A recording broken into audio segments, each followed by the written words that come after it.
স্বপ্নে মাছ দেখলে কি হয় অথবা স্বপ্নে মাছ ধরতে দেখলে কি হয়, এর ব্যাখ্যা কি? শুনলে অবাক হবেন, কপাল খুলে যাবে। আল্লাহু আকবার। শুধু তাই নয়, স্বপ্নে মৃত মা বাবাকে দেখলে কি হয়, কি করতে হবে, সেটাও আপনাদেরকে বলে দিব ইনশাআল্লাহ। এই দুইটি স্বপ্ন অনেকেই দেখতে পায়। এ কারণে অনেকেই আমাদেরকে প্রশ্ন করেন, হুজুর এই স্বপ্নগুলোর ব্যাখ্যা কি হতে পারে? প্রিয় ভাইরা মা বোনেরা, সম্পূর্ণ ভিডিওটি যদি আজকে দেখেন তাহলে ইনশাআল্লাহ স্বপ্ন সম্পর্কে অনেক কিছু জানতে পারবেন। প্রিয় ভাইরা মা বোনেরা, স্বপ্ন মূলত তিন প্রকারের হয়ে থাকে। প্রথম প্রকার হলো মিনাল্লাহ, আল্লাহর পক্ষ থেকে দেখানো স্বপ্ন। দুই নাম্বার মিনাশ শাইতান, শয়তানের পক্ষ থেকে দেখানো স্বপ্ন। আর তিন নাম্বার, সারাদিন আপনি যে চিন্তা ভাবনা করেন, কল্পনা করেন, এরই একটি স্বপ্ন আপনি রাত্রে বেলায় দেখতে পান। তো নিজের কল্পনার ভিত্তিতে যে স্বপ্নটা দেখেন এটা হলো মিথ্যা। আবার শয়তানের পক্ষ থেকে দেখানো স্বপ্ন, এটাও মিথ্যা। কিন্তু শুধুমাত্র মহান আল্লাহ পাক রব্বুল আলামিনের পক্ষ থেকে যে স্বপ্নটা আপনি দেখতে পান, এটাই হলো আসল সত্য স্বপ্ন। আল্লাহু আকবার। এখন বলতে পারেন, হুজুর তাহলে কিভাবে বুঝবো যে এটা আল্লাহর পক্ষ থেকে দেখানো সত্য স্বপ্ন? প্রিয় ভাইরা মা বোনেরা, যদি আপনারা রাত্রে বেলায় সত্য স্বপ্ন দেখতে চান তাহলে অবশ্যই রাত্রে বেলায় ঘুমানোর পূর্বে আপনাদেরকে কিছু আমল করে ঘুমাতে হবে। তাহলে নিজের কল্পনার ভিত্তিতে কোনো স্বপ্ন দেখবেন না। আপনাকে শয়তানও কোনো প্রকার মিথ্যা স্বপ্ন দেখিয়ে ধোঁকা দিতে পারবে না। সরাসরি আল্লাহর পক্ষ থেকে সত্য স্বপ্নটাই আপনি দেখতে পাবেন। আল্লাহু আকবার। তাহলে বিশেষ করে আপনাদেরকে এশারের নামাজ পড়ে ঘুমাতে হবে। অন্য 4 ওয়াক্ত নামাজ কি পড়বেন না? অবশ্যই পড়তে হবে, তবে আমলের জন্য আপনাদেরকে কিন্তু অবশ্যই এশারের নামাজটা পড়তেই হবে। এশারের নামাজ না পড়লে কিন্তু হবে না। অবশ্যই আমলের জন্য এশারের নামাজ পড়ে ঘুমাতে হবে। তাহলে প্রিয় ভাইরা মা বোনেরা, আপনারা রাত্রে বেলায় এশারের নামাজ পড়ে খাওয়া দাওয়া শেষ করে ঘুমাতে যাবেন। তো আপনার ডান হাতটা আপনার ডান গালের নিচে রেখে আপনি ডান কাত হয়ে শুয়ে পড়বেন। শুয়ে ঘুমানোর যে দোয়া আছে, বিসমিল্লাহি আমুতু ওয়া আহইয়া, এই দোয়া পড়ে কিছু জিকির আজগার করে ঘুমাবেন। তবে আপনারা বিশেষ করে 21 বার রাত্রে বেলায় 21 বার ঘুমানোর পূর্বে বিসমিল্লাহির রহমানির রহিম, বিসমিল্লাহির রহমানির রহিম 21 বার পাঠ করে এরপরে ঘুমাতে যাবেন।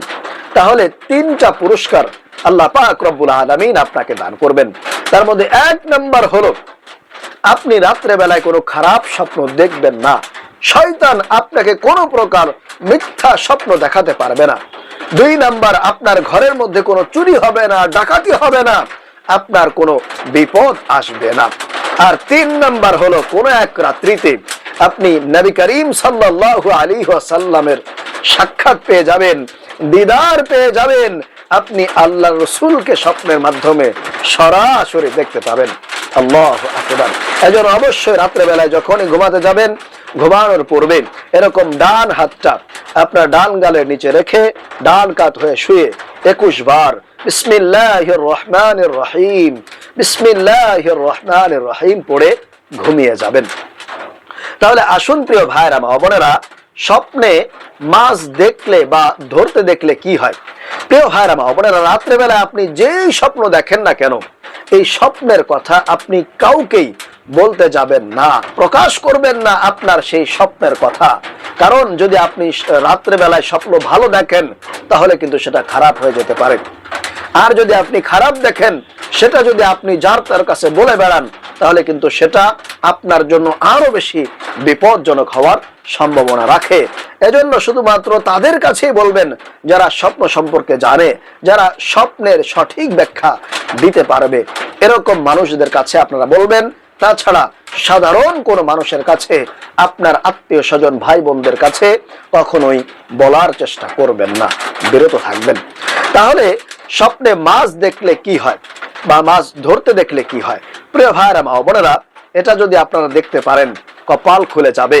আল্লাহ পাক রব্বুল আলামিন, আপনি যদি রাত্রে বেলায় মাছ দেখেন, তাজা মাছ লাফাইতেছে বা আপনি নিজে ধরতেছেন, যে কোনো মাছ হতে পারে, তাহলে কপাল খুলে যাবে, ভাগ্য পরিবর্তন হয়ে যাবে। আল্লাহ পাক রব্বুল আলামিন আপনাকে এত বেশি টাকা পয়সা ধন দৌলত দিবেন যেটা আপনি কল্পনাও করতে পারবেন না। আল্লাহ তাআলা আপনাকে ধনী বানাবেন, সম্পদশালী বানাবেন। এজন্য আল্লাহ পাক রব্বুল আলামিন আপনাকে স্বপ্নের মাধ্যমে জানায় দিয়েছেন। প্রিয় ভাইরা মা বোনেরা, এজন্য স্বপ্নে মাছ দেখা বা মাছ ধরা এটা ভালো, আপনার উন্নতির লক্ষণ, জীবনে সফল হওয়ার আলামত। কিন্তু স্বপ্নে যদি আপনি মৃত মাছ দেখেন তাহলে এটা কিন্তু ভালো নয়। মৃত মাছ দেখলে আপনার সামনে বিপদ আসার সম্ভাবনা রয়েছে। এজন্য আল্লাহ তাআলা আপনাকে আগে থেকে সতর্ক করার জন্য স্বপ্নের মধ্যে আপনাকে মৃত মাছ দেখিয়েছেন। অতএব আপনাকে সতর্ক থাকতে হবে, সাবধান হয়ে যেতে হবে। তারপরে স্বপ্নে যদি আপনি মৃত মা বাবাকে দেখেন যে তারা আনন্দ অবস্থায় আছে, খুশি অবস্থায় আছে, তারা খানা পিনা খাইতেছে, তারা ভালো আছে, তাহলে কপাল খুলে গেছে, আপনার ভাগ্য পরিবর্তন হয়ে যাবে। আল্লাহ তাআলা আপনাকে ধন দৌলত দিবে, আপনার কামাই রুজিতে বরকত দিবে। এটা আপনার জন্য ভালো সংবাদ, এটা আপনার জীবনে উন্নতি হওয়ার আলামত। কিন্তু প্রিয় ভাইরা মা বোনেরা, রাত্রে বেলায় স্বপ্নে যদি আপনার মৃত মা বাবাকে দেখেন যে তারা দুঃখে আছে, কষ্টে আছে, তারা কান্না করতেছে, তারা বিপদের মধ্যে আছে, তাহলে কিন্তু এটা খারাপ স্বপ্ন। এজন্য আপনাকে তাদের জন্য দোয়া কালাম করতে হবে, তাদের জন্য কিছু দান সৎকার করতে হবে এবং তাদের কবরের পাশে গিয়ে আপনাকে জিয়ারত করতে হবে, তাদের জন্য বিশেষভাবে দোয়া কালাম করতে হবে। তাহলে প্রিয় ভাইরা মা বোনেরা, আশা করি আপনারা এই স্বপ্নগুলোর ব্যাখ্যা জানতে পেরেছেন, বুঝতে পেরেছেন। আল্লাহ পাক রব্বুল আলামিন আমাদেরকে বেশি বেশি আল্লাহ পাককে সন্তুষ্ট করার জন্য নেক আমল করার তৌফিক দান করুন। আমিন।